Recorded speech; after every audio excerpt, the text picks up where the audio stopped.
Pallavi ma'am, हम्म। हाँ, हमें एक टॉप सीक्रेट न्यूज़ मिली है। हीलियोस वापस आ चुका है। क्या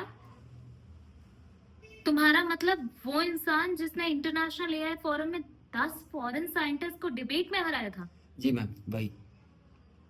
पर वो तो 1 महीने से गायब था। उसे हाल ही में फिर से फोरम पे लॉगिन किया है। हमारे पास उसकी एग्जैक्ट लोकेशन भी है। वो हमारे पुणे में ही है। पुणे? मेरी फ्लाइट की टिकट बुक करो, मुझे जल्दी पुणे निकलना है। मैम, हमारी कंपनी फॉर्च्यून 500 कंपनीज में से एक है। क्या आपको सच में वहाँ बस उसे रिक्रूट करने जाना है? स्नेहा, तुम समझ नहीं रही हो।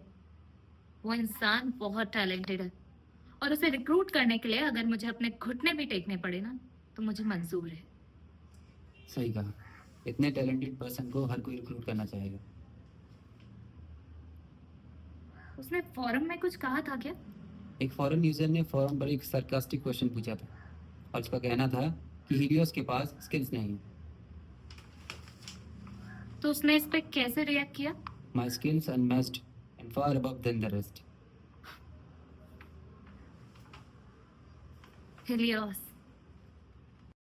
आपका यहाँ पर आकर हमारी कंपनी को वैल्यूएट करना, ये हमारे लिए बहुत बड़ी बात है। You are too kind. पर आज मैं यहाँ पर सिर्फ न्यूजन एआई को देखने आई हूँ। श्योर, आप आइए मेरे साथ। अरे वाह, पैकिंग करने में तो तुम बहुत फास्ट हो। ये कौन है? ये हमारी कंपनी में एज अ टेक्नीशियन काम करता था। कुछ सालों पहले जब हमें बहुत सारे एम्प्लॉयज़ की ज़रूरत थी तो हमने इसे गलती से रख लिया था। 3 महीने में इसने कुछ भी अचीव नहीं किया, बस हमारी कंपनी का टाइम वेस्ट किया। और आज इस कंपनी में इसका आखिरी दिन है। इसके जैसे एम्प्लॉयज की वजह से कंपनी का नुकसान ही हो सकता है। How shameful. मुझ पर इल्ज़ाम लगाने से पहले अपने फैक्ट्स पर ध्यान दो। अगर पल्लवी मैम कह रही हैं तो ठीक ही होगा ना? क्या कहना चाहते हो तुम? तुम जैसे लोग दूसरे देशों की टेक्नोलॉजी देखकर इजीली इन्फ्लुएंस कैसे हो जाते हो और तुम्हें लगता है कि वही सही है? हमारा देश में कुछ होता ही नहीं है। मुझे तुम जैसे लोग बिल्कुल पसंद नहीं।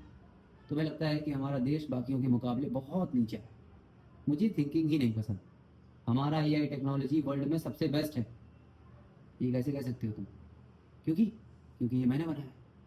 तुम पिछले महीने तुम जैसे 18 लोगों को फोरम पर अच्छा सबक सिखाया है। मैं तुम सब की रीच से बाहर। इसका मतलब यही हिलियोस है क्या? और कुछ? तुम बस बड़ी बड़ी बातें बनाना जानते हो। हमारी टेक्नोलॉजी दूसरे देशों के कंपैरिजन में कुछ भी नहीं है।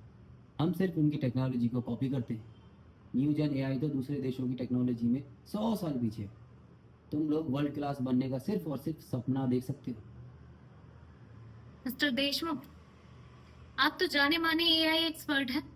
आपको पूरी दुनिया जानती है। फाइनली किसी को तो सेंस है यहाँ पर। हाँ, मैं एक एआई एक्सपर्ट हूँ। अब्रॉड से पढ़ाई करके आया हूँ। और सच कहूँ, तुम्हारा मेरे साथ कोई कंपैरिजन नहीं है। इसका मतलब ये नहीं है कि आप इतना एरोगेंटली बिहेव करेंगे। क्या मतलब है तुम्हारा? तुम अब्रॉड से पढ़ाई करके आए हो, इसका मतलब ये नहीं है कि तुम अपने देश की इंसल्ट कर सकते हो। शर्म आनी चाहिए तुम्हें। इसलिए अपना ये बिहेवियर बंद करो। अच्छा, देखते हैं फिर तुम्हारा ये न्यू जेन एआई कितना कैपेबल है। अब जब बात यहाँ तक आ गई है तो मैं यकीन करती हूँ कि तुम हमें डिसअपॉइंट नहीं करोगे। जल्दी से कुछ ना कुछ करो, इस प्रॉब्लम को सॉल्व करो।